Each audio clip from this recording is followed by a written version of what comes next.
Yan ang itsura ng sala namin. Tignan yung tubig. Lubog na yung mga bata. Ayan. Mga kwarto. Si Thea nasa bangko. Lubog na kami. Kawawa kami dito. Gamit natin. Ba't ganyan? Lubog. Parang hindi mahitag mo.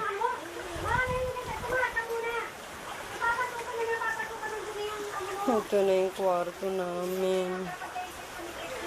Ito natin ang pinto. Ayan, naglulutangan na yung mga gamit.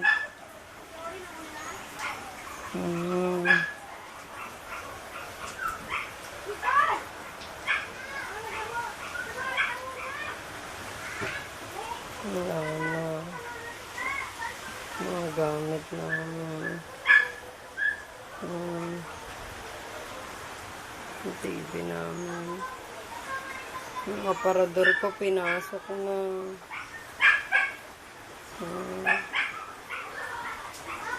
Diyos ko. Ano ba ito nangyari? Tama na. Tama na. Pinatay na yung ilaw kasi mga kuryente.